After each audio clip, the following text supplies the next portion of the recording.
Hello বন্ধুগণ, welcome to my daily blog. এই দেখেন, আপনাদের জন্য আমি নিয়ে আসছি আজকে মাছ ভাজি কিভাবে করবেন সেটা দেখাবো। ভাবছেন মাছ ভাজি আবার দেখানোর কি হলো? আরে দেখেন না, দেখেই যান। এই দেখেন, তেল গরম করে তার মধ্যে মাছগুলো দিয়ে দিলাম। এই দেখেন, মাছগুলো এখন ভাজা হচ্ছে।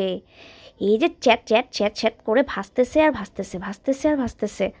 এই দেখেন আমি এখন একটু কমায় দিচ্ছি।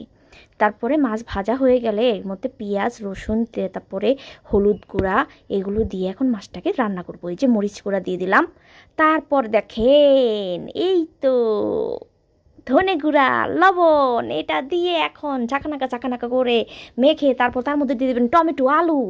তারপর এটাকে আস্তে আস্তে নাড়াচাড়তে দিবেন, নাড়াচাড়া নাড়াচাড়া নাড়াচাড়া, একটার পর একটা নাড়াচাড়া দিতেই থাকবেন দিতেই থাকবেন দিতেই থাকবেন। দেখবেন এটা একদম সিদ্ধ হয়ে আসবেই, অবশ্যই আসতে হবে।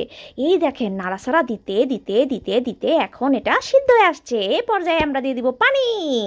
ঝোল করার জন্য একটু পানি দিয়ে দিব গাইস। এই দেখেন, পানি দিয়ে তারপর এটাকে একটু নাড়াচাড়া করে এর মধ্যে দিয়ে দিব মাছ ভাজাগুলো।